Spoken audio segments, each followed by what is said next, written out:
Welcome to Certified Credit's Talk Data to Me podcast, where our FCRA certified experts help you tackle the latest regulations, emerging trends, and unique challenges of the mortgage industry with an intuitive, people-first approach. And of course, data. Because your business is built on more than just a score. Visit certifiedcredit.com for more information. Certified Credit helps you hone your best practices from lead generation to post-closing QC and everything in between. And we are live. Hello and welcome to Home for the Holidays, a panel discussion on underserved communities, consumer education, and decreasing housing affordability. I'm your host, Elizabeth Lang-Barton of Certified Credit. And before we get started, I'd first like to say thank you to our panelists for joining us today and our LinkedIn mortgage community and real estate communities for tuning in.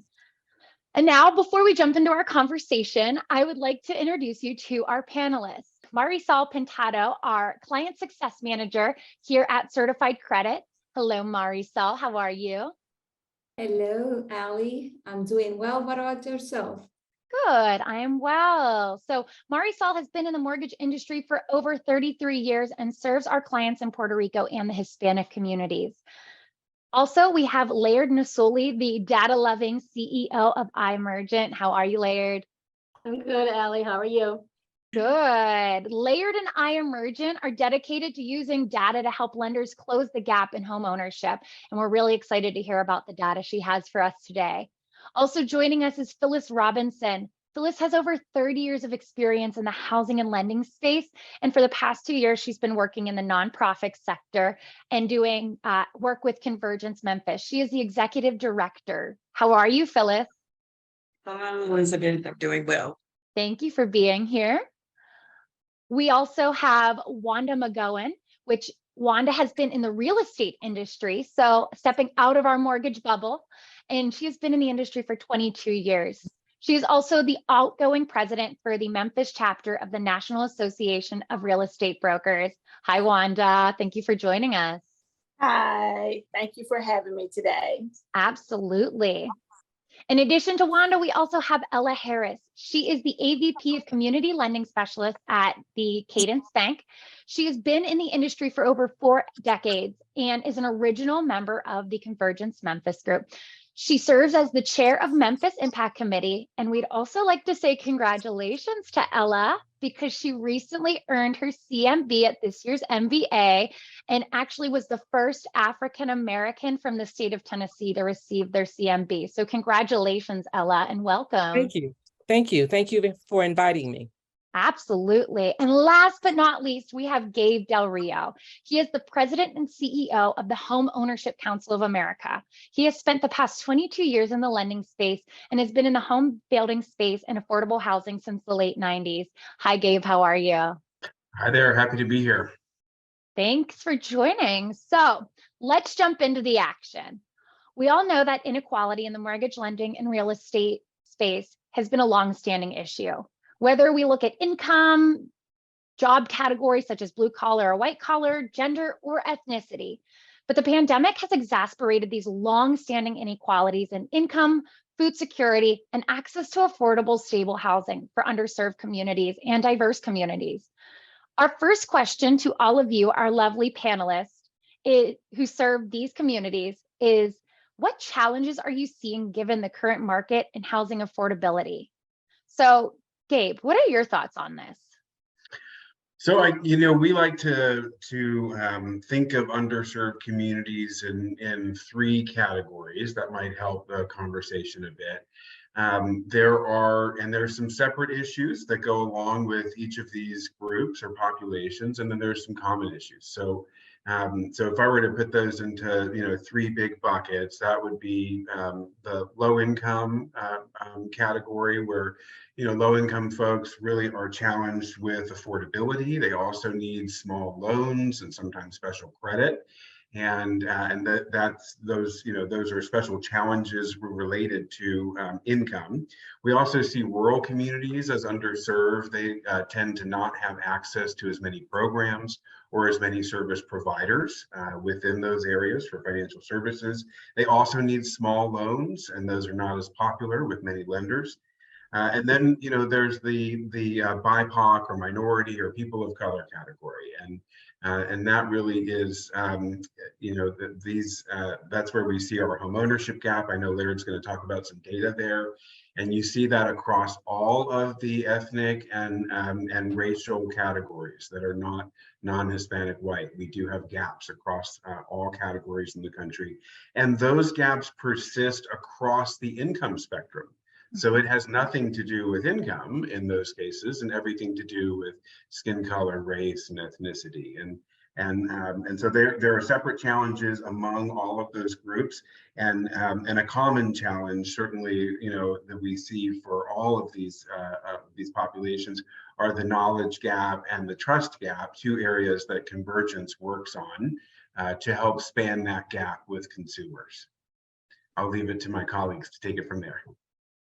Yeah, absolutely. I think it's really interesting when we talk about these dissected groups, and we're not just talking about when it comes to the color of your skin or your familial background, or your ethnicity. We're also talking about how there are discrepancies amongst different groups, amongst where your background is. So Laird, I know iEmergent's been evaluating these gaps in home ownership and the opportunity to present lenders in both Memphis and throughout your work with Convergence, as well as your work with the other Convergence groups. So where are you finding these gaps in home ownership when it comes to Memphis, the region, and nationally? Well, Allie, that's a good question, and I can answer it first by saying that there are gaps everywhere. I'm going to add a little bit more detail on that in a minute, but I think one thing that we have to keep in mind, and Gabe touched on it, is that every time you're talking about a group, you're talking about specific challenges to that borrower group, age, income, language, lots of different things. But those same differences happen when you start looking at individual markets. The market you're in, and there's a lot of historical, political, long-standing issues that influence, what that gap looks like. So if you look nationally, and let's talk just about the, minority, the BIPOC gap right now. Nationally, I think I just looked at the census's most recent Q4 of 2021. The non-Hispanic white homeownership gap was 74.6%, right? Overall, 65.8. For Black households, 45.3. And that is, I just did the calculations, 29% gap. You look at Hispanic, it's slightly higher than Black households at 48. Asian and Pacific Islander, 61%. And then when you take all those other, other races, it's about 57.3%. So even though we're looking at this, every single minority group has a gap. Certainly the Black households are struggling the most across, different MSAs or metropolitan areas. So if we take that same idea and we start looking at different house or different metro markets, again, overall, I'm going to tell you some statistics or some news. It's not great. In every single one of the largest 75 metropolitan areas, there's a gap between Black homeowners and non-Hispanic white. And the narrowest of those gaps is in Charlotte, actually. 18.2% is the gap. Okay, so that's a huge discrepancy already. And that's the lowest one in the top 75 largest metro markets. In fact, if you look at all minority groups, Honolulu is actually the only one of those 75 metro areas that does not have a minority homeownership gap. And I think a lot of that is fueled by, who is in, Honolulu.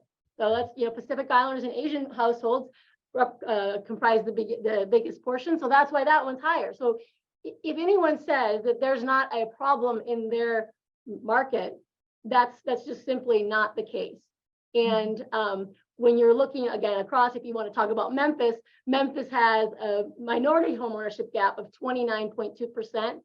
Again, talking about those top 65, the biggest gap is actually in Pittsburgh at 36.6%. That's minorities.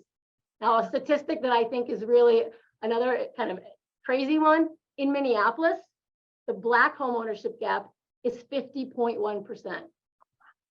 That's the biggest I've ever seen, I'll tell you, and for a major metropolitan area. And so that is, again, one of the challenges when we're looking at, that is the end result. That's the impact of a lot of these different issues we're going to talk about. Things Gabe already touched on with trust and with education, and of course credit and inventory. The one other thing I do want to bring up, though, because I know that I'm not supposed to just talk about the problem, I'm supposed to mention that this is a unique opportunity too. And I think, lenders especially, or even real estate professionals, we're looking at the next couple of years, and there's a lot of questions about where growth is going to come from. And when you look at that home ownership gap, that 29.3% gap, and you look that it's been widening over the last decades, and yet that demographically the home buyer pool is changing dramatically, really. A quick statistic, 77% of all net household growth is going to come from households of color. So as you're looking at, the market sort of flatlining here, and you're looking at the home ownership gap widening, the very people that gap is widening with is those are the groups that are growing. And so if you take that apart, that gap, that's the opportunity that this market, that lenders have, the opportunity not just to do the right thing, but to actually grow your business. So I like to say, close the gap while growing your business, or grow your business while closing the gap. Both things come together. And just to put a number on that, again, it's different market by market, but with no change, we're estimating $2.8 trillion of minority borrower purchase opportunity across the US over the next 5 years. That's if nothing changes. You close that 29% gap even a little bit, and you start looking at numbers in the 3.5, upper 3 trillion. So this is not just about doing the right thing. This is also about doing smart business. Right, absolutely. And we're talking a lot about this stateside market. Marisol, I know you have a very different view of what's going on with the current market. And I know we recently talked about some of these challenges that you're seeing in Puerto Rico as well that correlate with what we're seeing here in the United States. So talking about some of these market factors, how are they impacting the people of Puerto Rico and those who have in the States who have a Hispanic background? Well, I would say that, in Puerto Rico, it's quite different than from the States. We have been having economic issues for so long, for over a decade, I would say. So the mortgage industry here needs to work very hard with customers and consumers, just because, as Gabe already mentioned, there's a lack of knowledge on so many things. People with low income might think that they cannot apply for a mortgage loan. They don't know how to start their credit or to start credit. And what I have seen for many years from lenders is just, given over 100% to work with those consumers to actually get their home. And that means, they are always walking them step by step in every single way just to accomplish their goal, which is, acquire their home.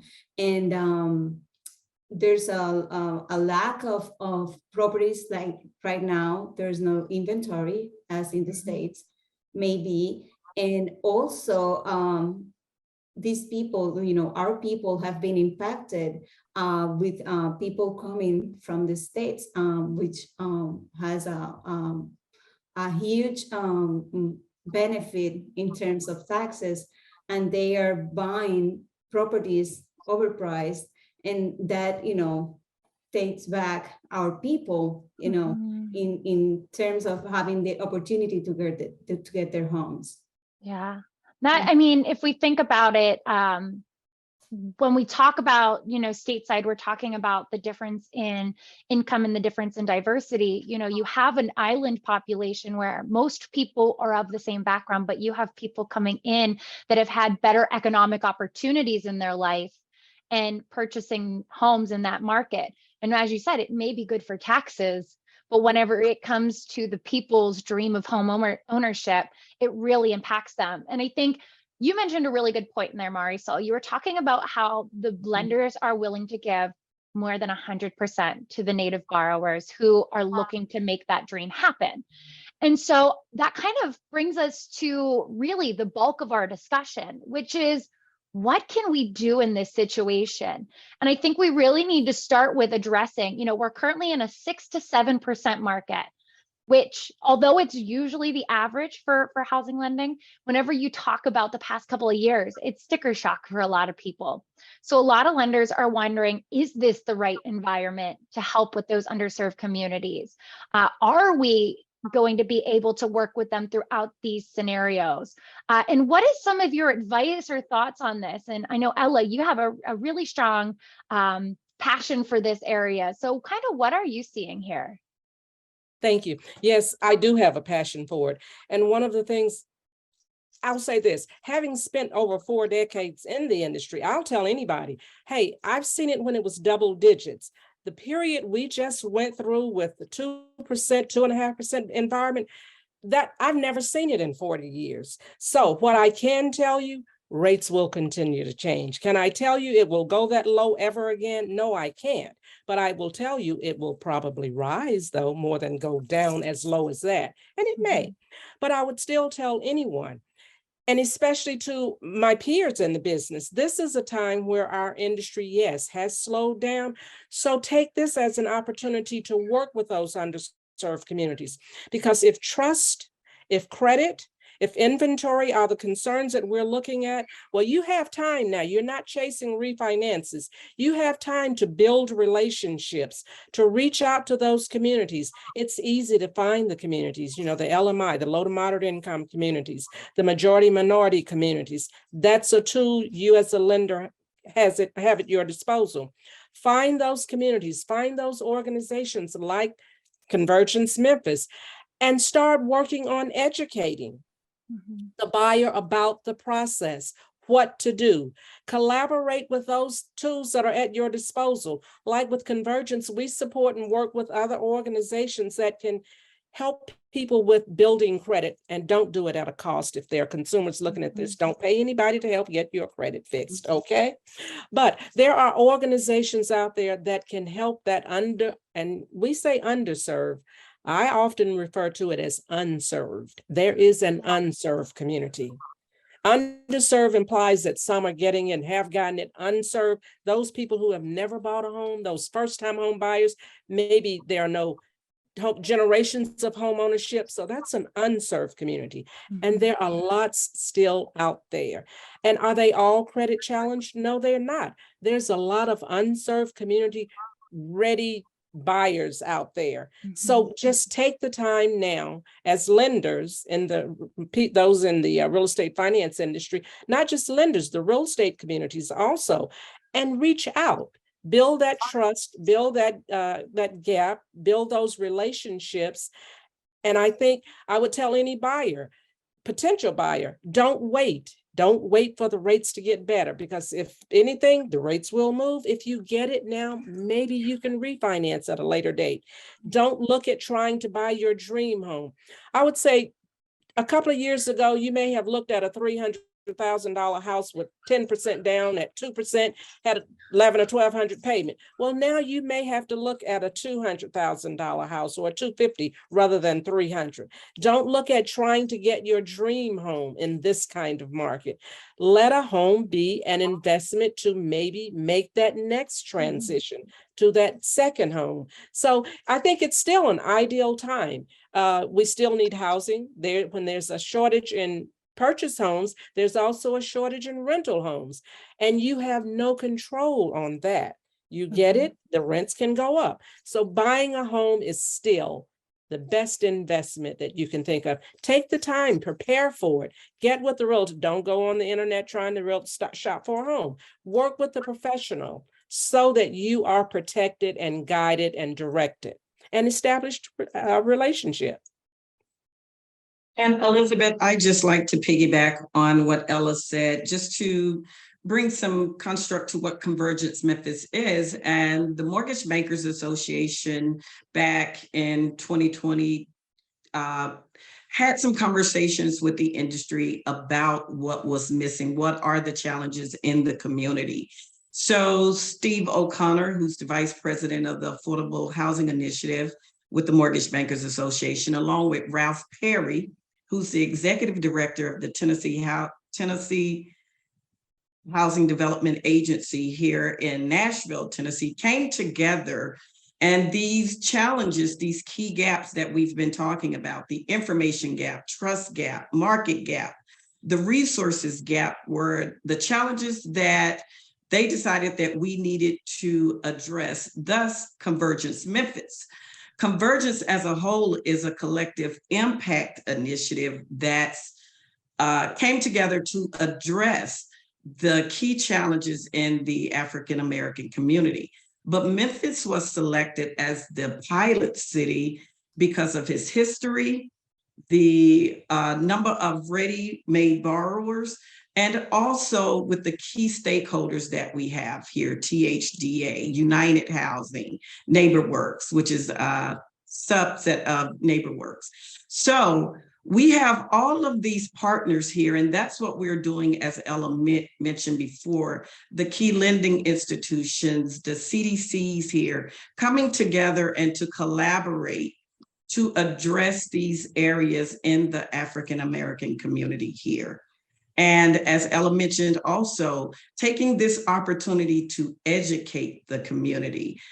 These communities have no idea these products and resources exist. And so we have to do our part in getting the information out there and letting them know, yes, it exists. And this is who you need to reach out to start the process. I do not think anyone could have said it better, Phyllis. When we're talking about the ways of getting out into this community, what are some of the ways that you're seeing lenders take that initiative and ways that Convergence is taking that initiative? I know you and I have had conversations back and forth about some of the activities you're doing and some of the seminars that you're doing and relationships you're building, but how are you guys really starting on that journey?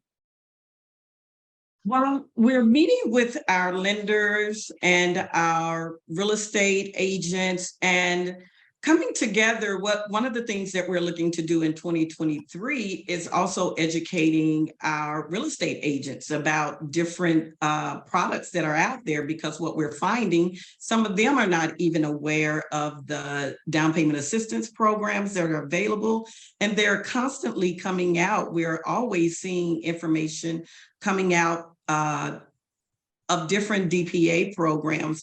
But if the community doesn't know and the real estate agents don't know, how are the consumers are going to figure out that there's money out there to help them in the home buying process? So one of the things that we're doing is really working with the industry to come together, not only to train them, but also train the consumers. Constantly having our home buyer fairs. I was just recently on a call. Before we even get to the home buying process, let's have some financial literacy. What we're finding, some people don't even have checking accounts. What's the way to even open a checking account? A lot of people are still using check cashing places. Still have finances to probably own a home, but still doesn't understand the whole financial process of having a checking account, how that can work toward you owning a home. So not only we're doing that, we're also coming up with a DPA lender matrix so the consumers can have an idea of what's out there. Also using data, what Laird is going to talk about more of what she's seeing in Memphis. We're going to let the data tell us where we need to be and where to go to get the information out in the communities. That is all a great way of moving forward. And it's really interesting to see how you guys are proactively taking an approach and the efforts that you're making. And you mentioned something in there about the education with your real estate partners. So Wanda, I'd like to talk to you a little bit about, from the real estate perspective, twofold. You know, we're looking at the issue of affordable inventory, and anyone who's, you know, looked at houses recently knows affordable inventory is limited. On the other hand, you know, we have that education piece, and we do have ways that we can kind of overcome this limited inventory issue and the affordability issue. So what are you guys seeing in the real estate space? How are you proactively helping borrowers, and how can other real estate professionals help borrowers? Thank you. And this is almost like a twofold question, so I can piggyback off of what Ella said and what Phyllis said. Part of it, as a real estate professional, we as the real estate agent have to be educated and understand what is available as it relates to funds. We're not the loan officer. We negotiate the transaction, but we have to kind of step out of that shoe just a little bit, because we can't negotiate a transaction if we don't know where the money is coming from or what we can do to help them put the whole piece together. We may have a loan, we need down payment assistance, we may need this. So we do need to have a little understanding of what's available. So as Phyllis said, the conversation needs to be had. How do we take and start educating the real estate agent? So we all have to take responsibility for what's going on. And that means we have to kind of expand our duties, if we want to say, and add a little more care to it by understanding what I can do, as what part can I do to help close this gap and do my part. The other thing, I think the other question you asked was about inventory, looking for inventory. One of the things that as real estate, we've really just had to just, number one, we look at for sale by owners. We see if there's anything out there. We're having the conversations with friends and families. If you're going to relocate, let me know. You know, let's see what we can do to help a family get the home. Now, of course, you know, we can't say sell your home to a homeowner. You know, we would love to say it, but the law says you can't say that. But, you know, we want people to know that, you know, we have families that are ready to purchase the home, and we can have them ready if we know that we have the loan or any down payment products or anything that we could couple with that, so that they're ready to go ahead and make the purchase. So it's having the conversation, letting people know what we're doing. I tell people all the time, real estate agents, we're not secret agents. So we got to tell people what it is that we do.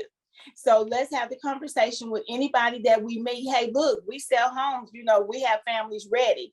And we're also looking at Neighbor at Memphis Realtors. One of the things we're trying to do is work with our blighted authorities, our land banks, to see what it is that we can do to take and create inventory from there. How we can take and partner with our local legislators, city and state level, to see how we can get these funds, banks and their CRAs, how we can take this inventory and make this a safe home for a family with whatever revitalization needs to be done with it. So those are the things that we're trying to do to create the inventory. We may have a lack of ready inventory, but we have inventory out there that we can take and make safe homes for families. That's a really inspirational point, talking about like the efforts that go into it. It's very similar to how Marisol was talking about how the lenders are going and putting in 100, 200, 300, 500% into their borrowers.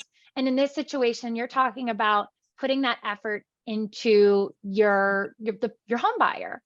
And so when we talk about all this, it really is foundationally driven by relationships.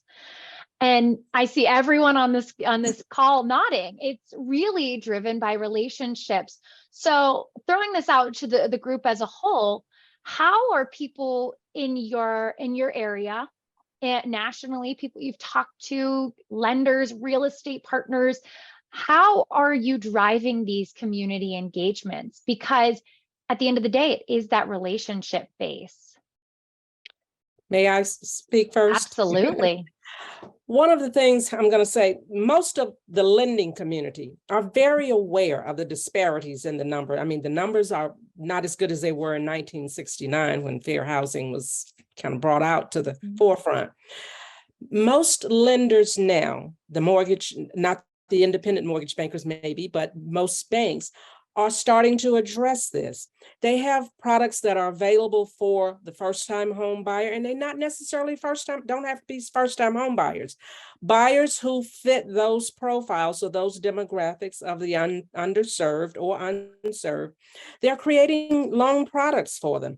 And again, because we're coming post-pandemic and we've been shut up and shut in for so long, lots of lenders, lots of organizations like Convergence, we're starting to look at getting back out there because most people feel, touch, smell, hear. If you can relate to them that way, it's more impactful.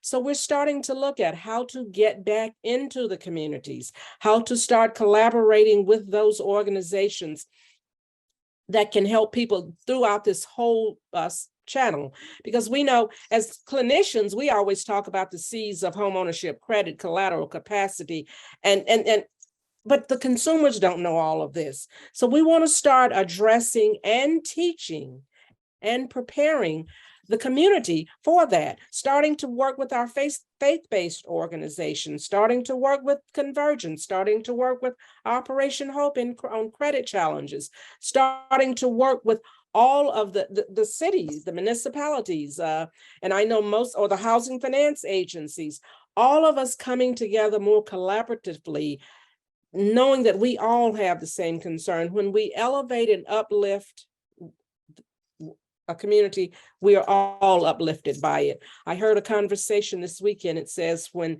the waters rise and the tide is up, all boats start to float. So it's good business practices for everyone. And I'm glad to see that now the pause that we've had to take from COVID, or the pause that we're having to take because the industry the rates are going up, the inventory is going down. Now we can come together constructively, collaboratively to make a difference where we need to.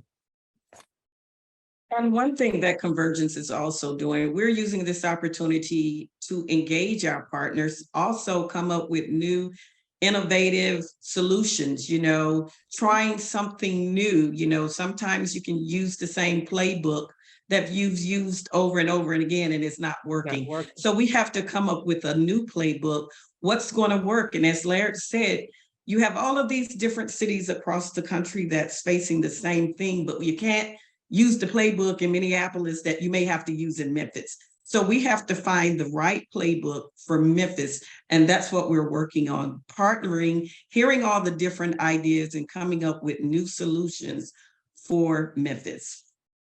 Part of those new solutions, I think, that are out there in this space now are special purpose credit programs, SPCPs. So there was a massive change at the end of last year when HUD clarified that ECOA, the Equal Credit Opportunity Act, the provision for SPCPs, doesn't conflict with the Fair Housing Act.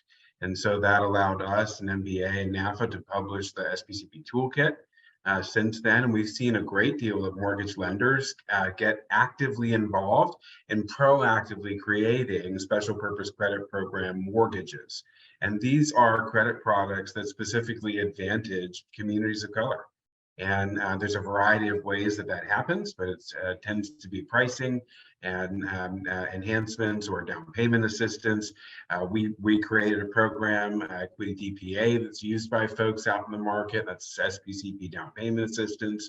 These are tools that specifically allow us to target credit advantages to communities that have specifically been disadvantaged, and that we can prove through data and through the results in history that those folks have been. And I want to underscore how in that use it isn't the same old tools of low income. And so, we've had CRA, the Community Reinvestment Act, for this almost entire period as well. And the results are that the majority of time, it's not actually a community of color that is benefiting from CRA. It is income based. That focuses on low income people and low income communities. And with the country being predominantly white and folks having an advantage in accessing programs, that's what the results look like. And so it hasn't moved the needle there, and it's important for these new SPCPs to think beyond low income. And frankly, every person of color in America who's making six figures who doesn't own a home, should own a home probably. And can likely afford to, because that is enough money to pay for the median home price in our country. So SPCPs, that's one big thing. One other thing I want to say for tools for the industry, and obviously this is not exhaustive, but picking up on Ella's point there, we go to lending industry conferences. I've been doing that for quite some time too. And folks another thing people are aware of is that it's mostly white-haired white men. And so it's not an incredibly diverse from a sex perspective or from a racial and ethnicity perspective. So one really, really critical aspect that is, from all aspects of lending, secondary market, underwriting, processing, origination, realtors, realtists, everyone in the market, appraisers, one really important thing Phyllis is working on, right? Because we've seen actual racism and bias in appraisals. All of these biases will be squeezed out when we fully diversify all roles. And so when the industry is reflective of that diversity, frankly, the bias will disappear. There will be no room for it. So that's a really critical thing that we've got to keep our feet on the gas for. Yeah, I think it's really interesting, Laird. Go ahead. You go. Okay. I was going to say, I think it's really interesting in there, bringing together the two conversations that we just had here. Laird, you were talking about Pittsburgh. And for anyone who doesn't know, I am in Pittsburgh. But one of the things that I'm realizing throughout our conversation here is that these conversations need to extend beyond our industry, because I'm in the industry and I'm not hearing that data about Pittsburgh. I have grown up here, I'll call myself a baby millennial. I'm like that end of the millennials. I'm not an elder millennial. And I always grew up feeling like my community embraced diversity. We embraced immigrant communities. We were, because we came from immigrant communities. That's all Pittsburgh was, people that came here for opportunity. And to hear that we're one of the worst markets for people of color is really upsetting, because I always thought that we were putting efforts into rebuilding and to making communities where everyone could have that equal opportunity.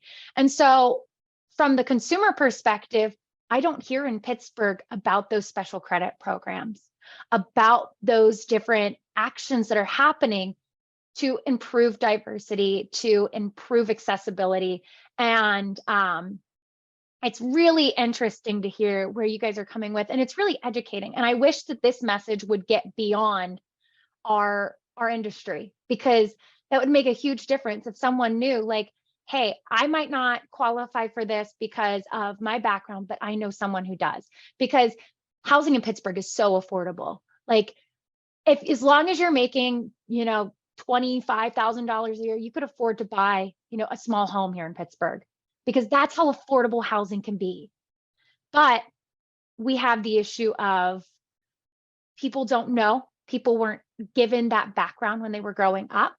And it unfortunately does have racial implications. It is based on what opportunities you were exposed to. So I really want to start talking about, Gabe, you brought up in there about the special credit programs. And a lot of what we're hearing about now is those down payment assistance programs. But we don't often talk about, the two sides of it. So what are the pros of this and what are the negatives? And I'd like to go back to you, Wanda, whenever you're talking to your home buyers. What are you seeing with these down payment assistance programs? Are there negatives that are being attributed and positives that are being attributed? And I'd also like to hear your opinion on that after Ella. Thank you again. On the down payment assistance program, number one, again, that takes us back to the banking, because, you know, we as the realtors are pretty much negotiating the deal. We do have to have a little bit of the understanding of it. So when we're negotiating the real estate contract, you know, of course, it asks us what type of loan is it? Is it FHA, VA, conventional, what have you? And then it has other. So that's where we will mark and put if that borrower is going to be receiving some type of down payment assistance. So what happens is when you ask the pros and the cons, you know, we have to put that in the contract. So when we submit that offer to the seller, then, you know, we have multiple offers. So the seller is looking at the offer and they're going, this person has 100% loan, or this person is bringing money to the table, but this person is getting money from down payment assistance. So the seller may not understand how that down payment assistance works. Their representation, their agent may advise a little bit that this one over here may be the better deal. And so it just kind of, in my opinion, that kind of, that's the con to that. The pro of it, again, I think that's a question that probably needs to be answered by a licensed loan officer or somebody that does loans, because that's not what I do. Again, as realtors, we negotiate the deal. So we do the best that we can in the market with what we have. But if it's the con, I would say it's in the negotiation process, because you do have to disclose and say, hey, these are how these funds are going to come. The other thing could be, also with the down payment assistance, it could be that they qualify for the mortgage, but they don't meet the qualification for the down payment assistance funds. And so that's still a gap in trying to assist the family. So that's another, I would say, you know, con, it just wouldn't work. But I'm a pass the question, but as the real estate agent, I only can answer in that lane. That's what would kind of seem as the con. Now, maybe somebody could piggyback off of me and give a couple of the pros. I'm gonna bounce the ball back. Okay, you had asked Wanda and myself. I'm currently, as you indicated, with the bank course. I'm sorry, Cadence Bank, we just had a merger. But prior to coming here, I was with the state's housing finance agency, which with the organization that paired with Steve Smith and Steve O'Connor, an MBA to start Convergence. So I was very passionate about what we did. And as a state housing finance agency, I think it's one of the best run in the country. And they have great programs. They do timely things. But again, I understand, because I have a real estate background also, that sellers don't always want to go through that process. And this is where, when we talk education, I'm emphasizing education, not just for the consumer purchasing market, but also the industry. Because realtors, I think if you're participating with your trade organizations, you're going to start getting a better feel of your obligation and responsibility also for the community. Lenders, yes, we have a duty to serve. We have a responsibility to do certain things within the assessment areas where we have our footprint. So we're conscientiously concerned about those disparities. Realtors, when you're participating in organizations like NARAB or like the National Association of Real Estate Appraisals, or NARAB, the National Association of Hispanic Realtors, you start having a different mindset about your service to the community. So whether you're working with the buyer or the seller, you have to educate them as well about you're still going to get paid on your transaction, but is helping an underserved or an unserved community, is it something that can make you feel good also at the same time? So we have to start there. But then too, as lenders, we also have products that help buyers that don't have money that aren't a DPA program. I mean, there are so many programs or products now working with the GSEs, Fannie and Freddie, where we can do 100% loan. Just for instance, at Cadence Bank, we have our Right at Home. There are lots of lenders, and I'm not going to push our products, but there are lots of lenders working with Convergence There's a whole network of lenders working with convergence. And I would venture to say 9 out of 10 of them have some type of product that can assist a buyer who has no down payment, but is credit worthy to buy. And their income, and some of our programs up to 200% AMI, adjusted medium income. So it doesn't have to be a low income borrower. So what I would advise every borrower listening or who gets information about this, do some research. Put in what you need. Don't stand back and wait. If you need down payment assistance, if you need credit building, if you need to understand how to go about this process, the best time is now. Wait broke the bridge. Don't wait. Move now to go into the new year thinking homeownership is going to be my goal. What are my steps that I need to do to start that process? And one is to get information. Don't go on the internet and try to buy a house off the internet. Talk to people who have, the resources. Talk to your lending community. Talk to who you bank with. Talk to Convergence Memphis. Call them. We have tools that can plug in which lenders or which products are out there, what resources for DPA are out there. What is it? 901, 911? No, not 911. Is it 901, Phyllis? They can get one. So there's so many tools available. You just got to move, to have faith and confidence that 2023 could be your year to become a homeowner. You're on mute. Speaking of one, yeah, and I'm the one who mentioned it earlier. But one of the things that you mentioned in there is education and getting information. And as we move into the new year, I know a lot of our focus at Certified Credit is on that credit education and helping those individuals who are credit invisible. We have over 26 million individuals in this country who are credit invisible. I could go through the breakdown of this, but it's 1 in 10 consumers are considered credit invisible. So Marisol, looking on that credit side, what are some ways that borrowers can start to educate themselves on credit? And what are some ways that lenders and real estate professionals can help their borrowers start building credit and start that credit journey? Well, I would say these days there are so many tools available out there. If a consumer wants to get started, they can start by using these platforms that can provide you visibility of what you have on your credit. If you have an issue, you can work through that and get prepared.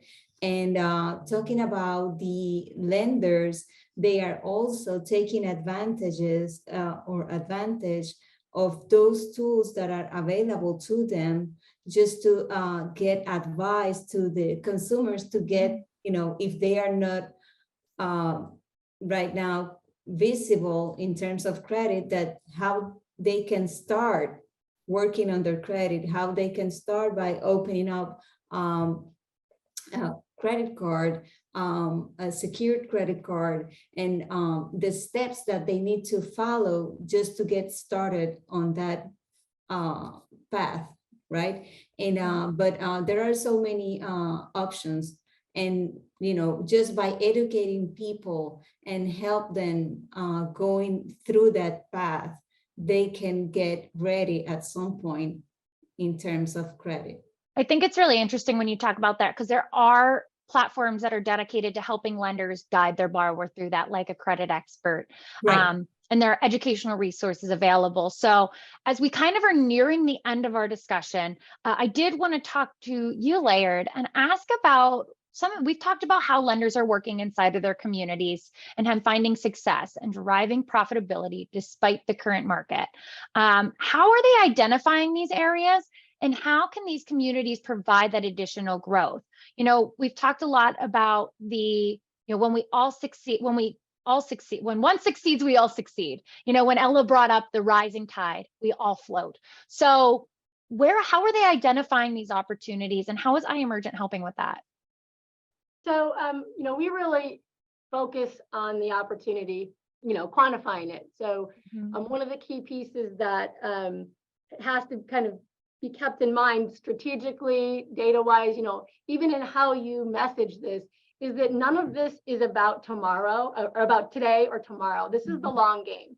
And so if you see change happening over time, everything you do has to be in the context of not just, what's the low-hanging fruit that I can take advantage of now, or the flip side of that is how can I improve my market share? And rather, long-term, how do we build healthier communities? How do we widen the pie? And how do we start now and establish success in the future? And I think that's something that this is a transactional business. And so as you think through that, there are all these different, I think, data requirements, or I don't want to even say tricks, but they kind of are, like little tools, little things like, all right, well, one of the problems that we see is that some of these different strategies may take time to work. So how do you keep people on board with that? We use a lot of different visual tools, always, using the idea of here's opportunity, where you have gaps, how do you fill gaps? Because those are, pictures, that people understand. But you have to still keep people moving in that process with, using numbers to provide milestones, so that there's always a feeling that there's something, better ahead, or something that you're making progress. Another key piece that I think is critical is that all of these strategies, we've heard about different ones. It's really important that we think about things in a comprehensive way. There are multiple gaps to fill, and they're all interrelated. So one of the things we see that being successful are lenders who don't just say, okay, the solution I have is I'm going to hire more LOs of color. Okay, so what's your product mix with that? You have to make sure that all of these different pieces of your strategies are aligned. And that's hard to coordinate, which leads me to my next point, which is the third thing that's really important is kind of shifting the idea of marketing to education and outreach. How do you collaborate? Internally, how do you, part of the marketing process isn't just making sure you're educating your borrowers and their professionals, it's you becoming educated into what their needs are. So, we can assume that, hey, I have, people need this, they want this. Have you asked? Have you made sure that, one of the biggest challenges could be something small, like, I was talking to a lender in St. Louis who was underscored the importance of and how difficult it was to wait for weekly paychecks.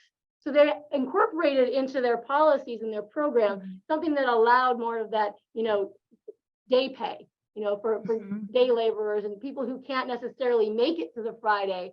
How do you change how things are done from a checking perspective to make sure that all of those pieces in a plan add up? And I think going back to that collaborative piece, all the lenders can look at the same data because the data on a market is the data on a market. It's a fact. But what's great to watch is that even though people see the same information, whether it's through special purpose credit programs, standalone DPAs, everybody's kind of finding their special strategy. And if they talk about each other, what it does is it makes sure that every one of the borrowers has a place to go. It may not be with you, but it will be with somebody. And that fundamentally keeping everyone involved in the homebuyer journey, I think that's what's going to make it work. And again, the way that we assist with that is making sure that the data is there to inform all of those unique strategies. Does that make sense? No, absolutely. Yeah. And I think whenever we talked about, what does this look like? We asked, what can you do now? And you're talking about, we all agree, this is not you implement it today and it makes change tomorrow. So I'll open this up for the rest of our panel. Where are there places that they could take action today that maybe it won't make a difference today, but it's going to make that difference long term? Well, certainly in diversification, back to that point, right? We need a more diverse real estate industry across the spectrum, and that's all posts, all positions, and including nonprofit, for-profit, secondary market. There's quite a few HBCU initiatives out there, but we really need to keep going with connecting the future generations and diverse populations with these positions. And that's something that, that everyone can tell someone about, or if you have a cousin, a nephew, a son, a daughter in in school today. I certainly, someone who works in this field and loves it, actually, because I love what it does for people. And I was going to be a psychologist, and before that I was going to be a doctor. And that's what my schooling is in. So I did pre-med and psychology, but I ended up in this field, and I stuck with this field because I love it, and I love what it does to change the world, because it changes people's scenarios, and it's multi-generational impact for that family. And that really changes communities and populations over time. And I had no idea about this work. I had no idea about nonprofits. I had no idea about lending. I had no idea about the jobs, the opportunity, not one clue. And I'm someone who is exposed to a lot of opportunity in life. And so, you can only imagine what underserved populations are exposed to. And we really need to do a better job of pulling those folks in, because there's great jobs, and it really makes a difference. Yeah. And I always say, you don't know what you don't know, and you can't ascribe to something that you don't see. So you have to see it. And I think just by bringing loan officers of color, real estate agents to the community, so people can see that that's possible, and also to aspire hope. Ella talked about the C's: connecting, collaborating, credit. But sometimes we get in the mode of that we're competing. We're not competing. We wanting to work together to meet the needs of the community. The main C is the community. And that's what we're going to do, is to build the community. If the community is successful, the city is successful. Success just breathes out of that. But I think by connecting, collaborating, we are bringing hope. And one thing about the Convergence Initiative, we have an initiative in Columbus. We have Convergence Columbus. And in the new year, we will launch Convergence Philadelphia. So the Mortgage Bankers Association is really working with cities across the country to scale this up in other cities. And if this is something that you want in your city, you can reach out to me, and I can put you in contact with Steve O'Connor at the Mortgage Bankers Association, because we're producing change. That's what we want to see. We want to see change happen. And please contact Convergence Memphis. If there's lenders out there, please contact me so we can make you a part of the family. We're fundraising now. We need donations to make these programs happen. We need your support. We can't do it by ourselves, but we need the support of everybody that we're working with to make this happen. And as Ali said, it's not going to happen overnight, but if we do a little every day in working toward to make the change, it can happen. And I'm so happy that we've also partnered with NARAB, Wanda's organization. We're just constantly trying to sit and come up with ways where we can make change in the community, just trying new and innovative ideas to get the information out to the community. And just kind of to bring it home for me, Larry, you said something that made me think about it. As a person of color in this business, one of the things everywhere I go, the first question I ask someone, are you a homeowner? Whether it's the Uber driver, the person at the airport, the person in the grocery store, we're going to have to look a different way of finding our markets. If you were comfortable working just with the real estate community or just with your friends, we've got to diverse our methods of how we go out to create diversity in housing. And one of the things I'm going to suggest to everybody, get a vision board. This is what you made me think about, Larry. It may not be 12 months, it may be 24 months, but if you want to change your market, have a different market or a greater market or a more diverse market, or if you want to become a homeowner, whether it's 12 months, 24 months, we're at the pinnacle time right now. We're at the end of the year. We may not go home for the holiday, but we can look at maybe a new home for the next year, the coming year. Put a vision board out there. give yourself, make it visual. You see what you want, you will understand the steps better. You will be intentional in what you do to make homeownership a reality for a different community, a different family, a different ethnicity. It will happen. Plant the seed, paint the picture. And that's what I have to say about it. I love what you, oh, go ahead, Wanda. And also, I wanted to share, this has been really great. One of the things I want to do is being committed as the immediate past president in the next 2 weeks, and the president that will be coming in, President Lewis, working with you all, working with Convergence Memphis. Let's get, I really feel that the real estate community should be educated, that this should be something that they get education hours for. Just like we all have our E&O insurance and things we have to do, our classes we have to take to maintain our license. I think that if we bring it in the educational format that way, you're going to get more people on the real estate side that's willing to learn about what we can do to be better, what we could do to serve better in the community. And so I just wanted to say, I know you hadn't made the call for the commitment yet, but I wanted to say that is the commitment that I'm willing to do. And I'm willing to continue to work forward with everybody on this panel so that we can continue to get the word out and that we can do our part to close this gap and serve all that are in need of housing. And thank you for that. Thank you, Wanda. Marisol, any closing thoughts? Well, I'm just so honored to be part of this panel, hearing, that you being in the States, but we all together have the same things. We are very passionate of what we're, working for, and about the unserved communities and what needs to be done, and that there's a lot of opportunity there. Talking about Puerto Rico, we are so used to be part of that community, right? And to fight for whatever we need to do to get our homes, or to serve our people, or to help them out to get their first home. And that actually is my passion, help out people and help my people to get their goals. Thank you, Marisol. Layered.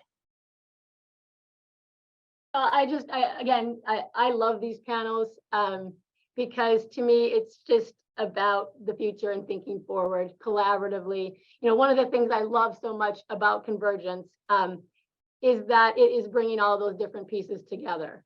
And I do encourage lots of other cities to go down that path, but as individuals, as individual organizations, we can take that same approach. Think about collaboration, think about being forward thinking, think about opportunity, and all these different pieces we touched on, because there is one thing that's for sure. If we don't do anything differently, we're not going to have different results. Yes. And so my one task, everyone, is, even if it's hard, even if it seems complicated, try something. Mm-hmm. That's it. I mean, that's all we can do. No, and I think that's the way we all need to move forward. If we all do something small, it creates big change. I really liked what you said, Ella, about asking the Uber driver, because that's going to be now my new personal thing. Every time I get in an Uber, I'm going to ask, do you own a home? And if they say no, I'm going to say, why not? And talk to them about it, because now knowing what the Pittsburgh market looks like, there's an opportunity to make change. And so, like, if everybody who watches this, listens, whatever you do, takes one thing away, if you make a small change to make that a more promising opportunity for someone of diversity, for someone of low income, for just a friend, even, like, if we all make a small change, it adds up to a monstrous wave of change. So I would like to thank all of you for joining us today on this panel. You're all so insightful and passionate about what you do, and I greatly appreciate all of your time. And if you have any questions after this live stream, I will put their bios on LinkedIn so that you can connect with our lovely panelists. So thank you all, and hopefully everyone gets home safe for the holidays. If you don't have a home, find a partner who can help you make that dream a possibility. One of these individuals here is more than qualified to help educate you and help you on your journey and be your friend and your partner there. So I would like to thank you all and happy holidays. Thank you. Happy Happy holidays. holiday to each of you. Thank you. Thanks for listening to Certified Credit's Talk Data to Me podcast. With over 35 years of industry experience, Certified Credit is your multifaceted mortgage solutions partner. Learn how our commitment to passionate service, innovative products, and superior technology create a more profitable and efficient lending environment for our clients at certifiedcredit.com. Certified Credit, more than just a score.